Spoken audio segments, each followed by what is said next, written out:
And Yeah. usually people are very surprised with knowing about that, okay, so you were an English tutor and I graduated Linguistic University.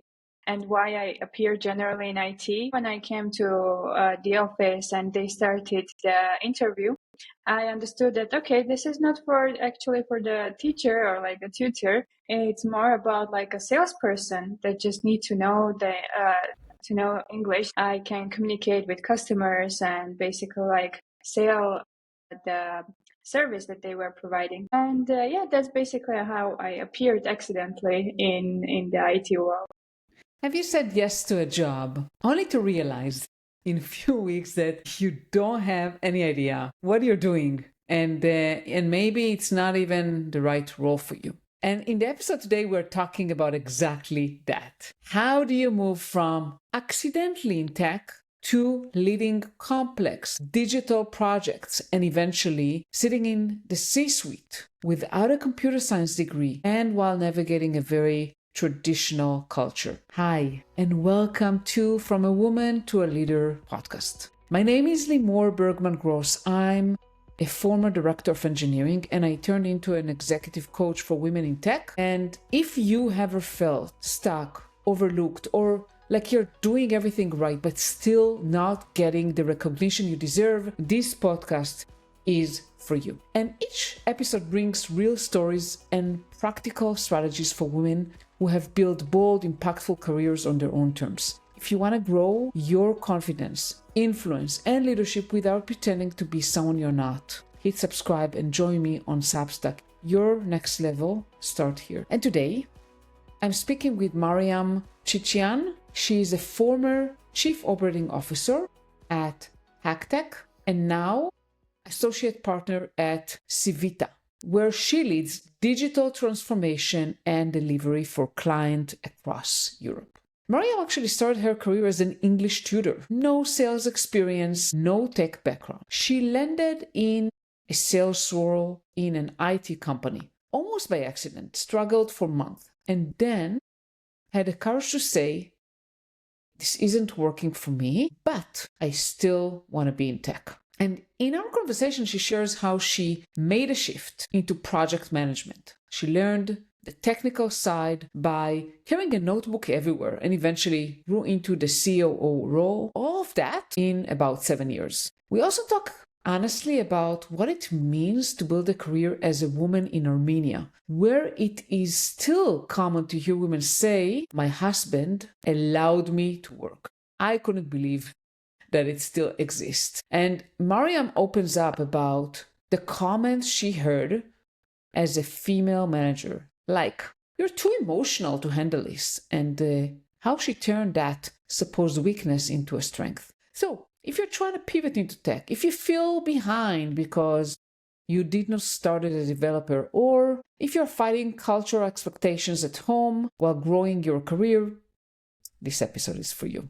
Are you ready? Let's dive right in. Hi, Mariam. How are you today? Hello, I'm very well, thank you. How are you? I'm pretty good. It's a pleasure to have you here. Yes, thank you so much for the invitation. Absolutely, absolutely my pleasure. And I think we'll start maybe with your story about how you got into tech, because I think it's very interesting. And you mentioned to me when we talked earlier, like a month ago, that you were an English tutor. Yes, that's right. And Yeah. usually people are very surprised with knowing about that, okay, so you were an English tutor and I graduated Linguistic University. And why I appear generally in IT, I was quite shocked myself too, I would say at that moment, because even when I came to my first company in IT field, it was more for the English tutor, like a person that knows English. That was kind of the job post to which I replied and sent my CV. So I was thinking, okay, maybe like developers just need to practice English. That's why they want to have like a separate private tutor. And then when I came to the office and they started the interview, I understood that, okay, this is not actually for the teacher or like a tutor. It's more about like a salesperson that just need to know to know English. I can communicate with customers and basically like sell the service that they were providing. And that's basically how I appeared accidentally in the IT world. Yeah, and you didn't have any sales knowledge. Yeah, that's also true. And I was like, okay, so how I'm going to do all that stuff? And they were like, oh, you just need to send the messages about, hey, this is great company. You need to message them, or like we can have a call so we can provide you with more details about the services that they're providing. But yeah, basically it was just, I think they were expecting just the messaging from my side and just finding customers and bringing them to the calls, and after that just handling stuff. Okay, so they just expected to send outbound messages. Exactly. Yeah. And create the leads. Okay. And you mentioned to me that later on you took a different job as a project manager. Right. So yes. Tell us a little bit how it happened. Yeah, so basically, as you can already feel from my impression about sales and generally how I appeared in that role, I was not quite successful in that. And like just bringing the leads, it was not for me. Basically, like just saying, hey, this is great company without knowing anything about that company and general about the IT. It was very difficult for me to explain to people how great the services are. And we agreed with the company and with my manager that it would be better for me maybe to try myself in project management, which was kind of like something that I understood at least better than the sales management. And we agreed that, okay, let's try project management instead. And that was the time when the real challenges became because of not having technical knowledge in that field as well. And it's not about project management technical knowledge, but also about generally like in the field of speaking with developers, with QAs, with product managers, etc. So it was quite challenging, but I'm very happy about that decision that we made at that moment, because that was the decision that brought me to the situation and the status that I am right now. I think this is a wonderful story, Mariam, and I want to give a message to anyone listening here to us. So first of all, you took a leap of faith and a bold leap, I would say, moving from being an English tutor to the tech industry and to a sales role that you knew nothing about. You knew nothing about a company. And another thing is that it wasn't for you and you didn't despair. You just say, okay, this is not for me, but there's something else I can do that will be a better fit. And this happens a lot, right? We try things, maybe it's not as it seems, and then we can try something else. So for all the ladies listening to us, do not despair. If you try something, it doesn't work out, move on, try something else. It doesn't mean that you failed. It doesn't mean that you're not a fit to that industry. Yeah, agree. So one thing to add actually to everyone that will listen to this podcast is actually also about the time. Maybe when I'm like speaking or telling about the story, you think, okay, maybe it took just a month to change from the position to position, but it was not that. It took me, I think I was in the sales position for 4 months or 6. So it was quite almost half of the year I was in that job, and I was trying to do that. It can sometimes takes some period of time for you to understand that, okay, this is really not working for me. Yeah, don't think that it is easy to do and it will be it will happen like in a month or so. So you just need to give yourself also time to understand that. Yeah, that's a good point, Mariam. That it takes some time to figure that out. Do you remember maybe what were some indications that this role wasn't for you? Apart from what you mentioned about, you didn't know the company that well to advocate for it. Yeah. I think from the professional perspective, I would say KPIs that are always there for every position, that like you can put for yourself some KPIs and there can be some agreed with the manager, but they are really helping. When you see that it's not like moving and you are not having that success with finalizing like the numbers that there should be, that's already an identification. If we are speaking about data driven, of course, they're kind of like more professional thing. But if we will concentrate on the feelings, I think each of us actually feels that inside that, okay, this is not for me. And that's totally okay to feel that. And sometimes it's just like you need to let it get through your body. So you know, okay, yeah, really, maybe I need to consider some change that will make me happier. because when you see your failure every time, it's not that you are weak. It's just maybe because it's not for you. There is also other jobs and other perspectives or opportunities where you can be more successful than in that current one. Thank you. Thank you so much for sharing. Definitely, I mean, we need to follow our instincts more, right? Yes. I mean, to listen to what our instincts tell us. And in your case, he told you that that's not the right role for you. Yeah. And when you moved to project manager, I know that there was a gap in the technical skills, right? Because you had to work a lot with developers. So can you share a little bit, how did you go about it? Yeah, of course. Basically, like as in sales, also for project manager, there was some technical knowledge that I needed to have. And no one was going to wait for me saying like, okay, we'll give you time to understand all this stuff and then you can come. No, it was like, okay, we are dropping you to this pool of developers. Just try to handle everything. Basically, as I told you before, I had the notebook that I was keeping with me in all the meetings, in all the discussions. And I was just making my notes about every unknown word for me. And believe me, like in tech world, there are a lot of them. And yeah, basically, I was just taking notes of everything that I didn't understood at that time. And I was just doing the research after work and just saying, okay, this meant this, and this is, okay, this was this. And then I was just trying to be on daily basis with the developers to see their work so I can also understand what's going on there. Basically, yeah, the notebook and taking notes helped me a lot there. Yeah, so taking notes and also not being afraid to ask, right? Because you mentioned to me, oh, there were a lot of terms I didn't know, a lot of things I didn't know. I just took a note on it during the meeting and then I went and asked. Yeah, communication was and is generally helping in every field, and specifically somewhere where you are new. It is a must-do thing when you are asking questions, and there aren't any wrong questions. Maybe there are some dummy questions, but you can just, in the intro you can say, hey, I will give you a dummy question, but I know that there is something that will help me to understand more, and it will make the further communication and further collaboration even stronger and better than it will be if you will like say, okay, maybe I don't need to ask this question. No, everything should be clear to everyone on that stage. Yeah, and a lot of times we are ashamed or afraid to ask questions because, as you said, someone will think they're dumb. Yeah, unfortunately. And this is unfortunate, right? Because if we don't ask, we don't know. Exactly.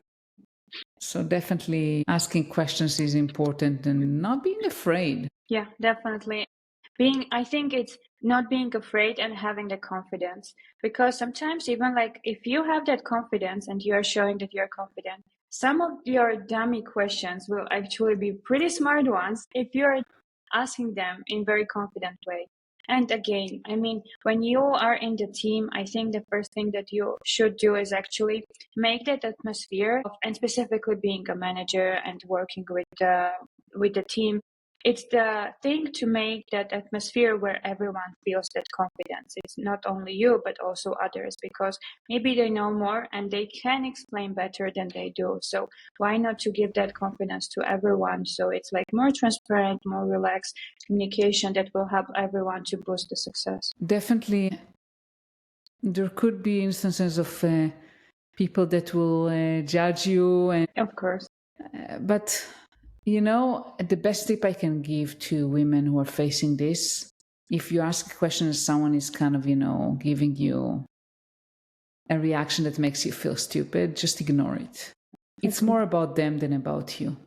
Agree, definitely. And I mean, I think with the experience that I got during these years, as you mentioned, it's not only about us and specifically women. It's more about like the people that are also standing in front of you. So you shouldn't be so, I would say, like confident that it's only that you should find the problems only inside you. There can be some people that have their own problems and they just want to replace them by showing some mistakes on you. And yeah, sometimes you just need to ignore and make sure that, okay, this is the right thing. I know that this is right, and I will just continue that way. Absolutely. And thank you so much for saying that. It's really important. And I wanted also to touch base about the culture in Armenia, right? Because we talked about it. You are from Armenia. And you mentioned to me like the country as a whole is very traditional and you need to prove yourself as a woman more than a man. Can you share a little bit about that? And you wrote a wonderful Medium article that I'll share later on in the podcast. Yeah, thank you. I mean, I think during last few years it changed a bit, and it's less that, but it's still there. And I think it's more about the field and about the place where you are working, that you can say that like, okay, this is really difficult just because of the gender. But in generally, if we will speak about it, and specifically about the article that I brought, it's more about like having the right partner with you and making sure that like he or she, they're supporting you during that time. Because specifically with like the Armenian culture, sometimes having that allowance from the partner to work generally as a woman, I think it's something that was quite new for me when I just moved to Armenia.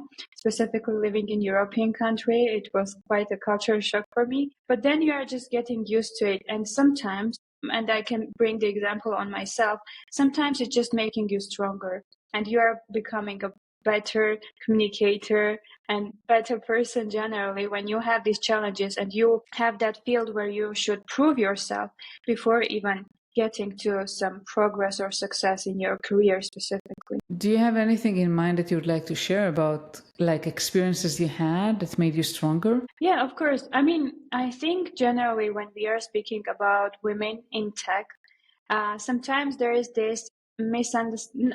I think it's like this misunderstanding of maybe we are weak, we are too emotional. Okay, yeah, she's a manager. She will cry if there will happen some big issue. She will not handle it like a man will do. But and I had a lot of that kind of cases when they were like, yeah, you're too emotional. That's why you can't handle that situation. I was like, no, it's not that I'm emotional. Maybe I'm too attached to project because I don't know. I was working on it for 5 years. That's why I can like became a bit emotional. But it's just about like how we are accepting the work that we are doing and how we are bringing it too close. And I think sometimes it's the comparison, and specifically, I mean, in this field, probably that they are comparing how men will do that and how women will do that, and comparing, taking into account, I don't know, that for some cases, okay, men will be less emotional, maybe there will be more harsh with people, etc. But it's not about that. I mean, it's specific to manager, not a gender, that how you are managing or how emotional you are becoming in the field where you are working.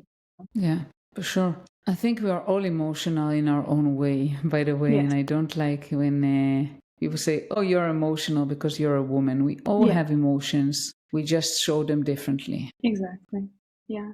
And specifically in Armenian culture, and I learned about it just before having my son. So basically, as soon as I knew that I'm going to have a boy, I was like, okay, I need to read so many books. I need to learn so many stuff just because like I can imagine myself being a girl mom just to like, okay, this is my dream, let's say, person that I want to grow with when having a girl. But with boy, it's a bit different, and specifically in Armenia, to have like very confident boy and very like self taking care and all that stuff. And one thing that I learned was, I remember that book that was saying like, it was a podcast, I think. Basically, they were saying like, it's not okay when you are saying to a man that you shouldn't cry because you are a boy. So there is this phrase in Armenian culture that you are always saying to a boy, or you shouldn't cry because of like the gender that you are.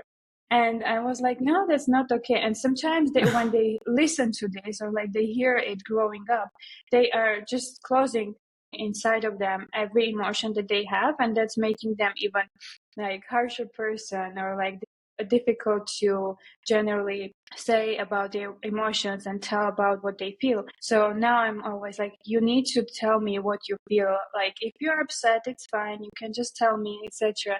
And I think that's one of the things that is like different in our culture, that sometimes we have these specific expectations just because of the gender. which is like, I mean, we can have expectations, of course, but it shouldn't be dependent on gender. It should be just because of the person that you are, I don't know, the principles that you have, etc., but not just because of the gender. Absolutely. And that's why I think it's so important to try to put those biases aside and be curious. Yeah. Doesn't matter man or woman. I mean, put our biases aside, because we tend to be very judgmental towards people we see. We have this inner judge. This person is like that. This person is like that. She behaved this way because, and a lot of times we have a lot of theories in our mind, why a certain person behaves a certain way. Put those assumptions aside. Try to be curious about where people are coming from. That's a general advice, regardless men or women. Yes, exactly. And going back to the article, actually, so the main point was when I was in that event and I heard that, so basically two women were speaking between each other and I was just listening, like passively participating in their discussion. And they were like, yeah, my husband allowed me to work. And the second one was speaking about the husband that was not allowing her to work just because of, I don't know, like taking care of the house, etc. And I was like, okay, so some of us are proud that their husbands are allowing them to work, which shouldn't be something that you should be proud of. It should be something that is like actually not okay.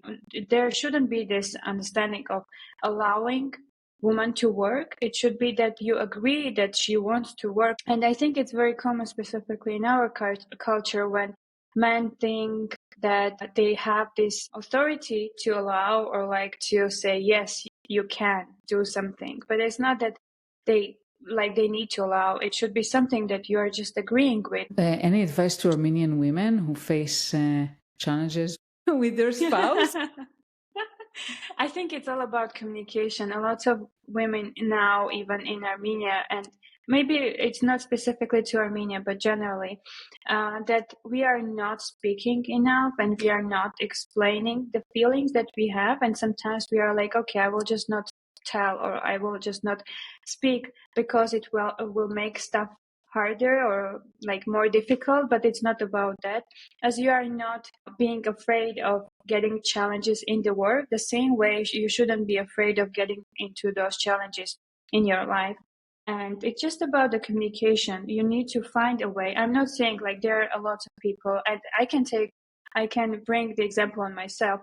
I have specific ways how information should be provided to me. And the same goes with other people. And it's fine that like an opposite side, like for example, my husband, he has his way of like agreeing on stuff. And it's just about the communication, that you should provide the information in correct way and speak in their language, let's say. And it will make a lot of stuff easier, just keeping the communication and making sure that each of us is explaining themselves in a proper way and the feelings are not just held inside, they're all outside and presented the way that it should be. Definitely. I mean, adjusting the communication to different people, I mean, is a skill that will help you both in your personal life and also in your professional life, for sure. Yeah, agree. And I want to make sure that we touch on your career and how fast you grew. So now you're a COO, and it took you, I think, when we talked, we kind of looked at your,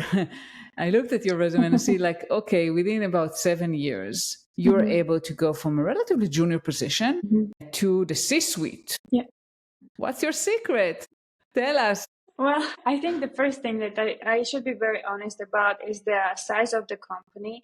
Yeah, I mean, like, I shouldn't say, okay, yeah, you can do it in every company. I think it was very specific to the company that I'm now working in, that we basically were like, okay, we need this position.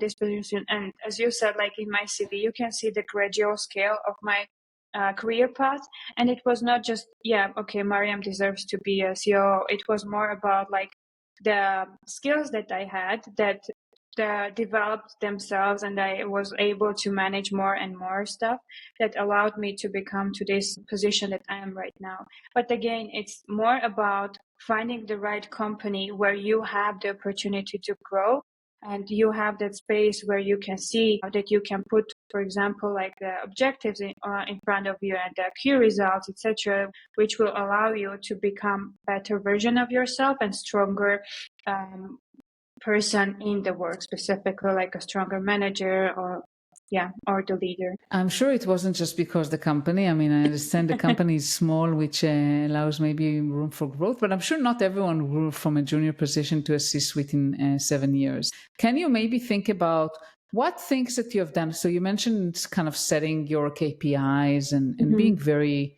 ambitious in growing. Anything else you can think about it? Kind of the things, the attitude, the things that you have done that you think contributed to your success? Yeah, I mean, of course, besides having this like the size of the company, etc., and objectives, it's all about the hard work and hardworking nature that I have.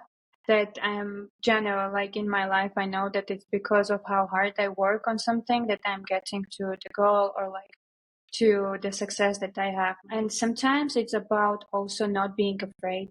I think during these years, it was one of the things that I was always saying yes to stuff, even though there are a million of books about learning how to say no. But in my case, it was saying yes to every challenge that was given to me and not being afraid that I will fail. I think specifically for women, it's something that sometimes we are overthinking stuff and saying, yeah, maybe this, maybe that, maybe no. It's not about maybes that can happen. Like you can't tell about something that didn't happen yet, right? So it's something that you just need to be, you shouldn't be afraid of generally, like the challenges that are giving to you, just graciously accepting them and making sure that you will success in them. And if you are failing, it's fine to say help. And sometimes, specifically again for women, it's something like I will not say that word just because of not showing that I'm weak, but it's not about that. Help can be used, the word can be used by everyone.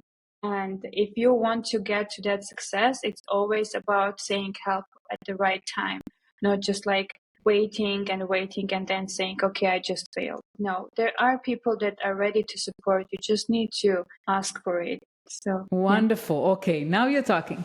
So you mentioned several things. I'll just summarize for our audience. So it's about being bold and saying yes to opportunities despite challenges, despite maybe you don't know exactly how to do it, and not being afraid of failure, or even if you're afraid, not letting the fear stop you from taking opportunities and making bold moves, and not being afraid to ask for help when you feel like you need support. And I think those two things, Mariam, are really powerful. And as women, usually we lack. Yeah. I mean, we like to think about stuff that still didn't happen. And sometimes it's helping when we want to plan something like a trip. But when we are speaking about career path, it's not about overthinking, just keeping everything very simple. And at that moment is the best thing that will help with the success. Just be as realistic as possible about stuff. Definitely. And before we end our call today, I want to make sure that I allow you to share, because I know you have your own podcast about digital transformation. So share with us a little bit about your podcast. Of course, yeah. So thank you for mentioning it, actually. So as I grew in this company and get the success that I have right now, at one moment, I think it was like 8 months ago or a year almost, I was like, okay, maybe I should share my experience about digital transformation. It's kind of technical, but it's still nice. And the discussions there are not so technical, so everyone can actually listen to those podcasts. Basically, I'm inviting people from the different fields and speaking about digital transformation and how they are handling it and how they can suggest like to others how they can plan their digital transformation. There is a channel in YouTube, and also if you will follow me on LinkedIn, you will see the episodes also there too. Okay, so I will make sure to share the channel and your LinkedIn profile as well. Anything else you would like to share before we end our call today? I think one thing that I would just remind each woman there listening to this podcast is just don't be afraid of the challenges. I know that there are a lot of challenges for us, but if you will not be afraid, and we are quite strong, and sometimes we are just like the one people that is always disturbing us to get to that success is ourselves. So just be very confident in yourself and everything will happen itself. Yeah. And thank you so much for inviting me to this podcast. Wonderful. It's a great way to end the episode today. Thank you so much, Mariam, for being here with me today. Thanks. Thank you so much for listening to the episode with Mariam. And if the episode resonated with you, feel free to share it with any woman you feel that's going to be the episode that is going to help her. And before you go, what's coming up next week? So next week on From a Woman to a Leader, I'm talking with Sheila Buswell. And Sheila is a former US Army generator mechanic. And she became a mechanical and biomedical engineer. And she's now a CEO and an author. And we go deep into imposter syndrome, what she calls the monster under your bed, and how to finally believe you deserve your seat at the table even when you are the only woman in the room. So if you ever thought that I just need one more course or certification before I'm ready, to be honest, I constantly debate with that. This conversation is gonna challenge that belief in the best way. Because, we tend to think we're lacking this, well, we already have what it takes. Make sure you subscribe to From a Woman to a Leader, share the show with a friend who needs a confidence boost, and join me on Substack so you never miss an episode. Your next level starts here. So thank you so much for listening, and I'll see you next week. Bye!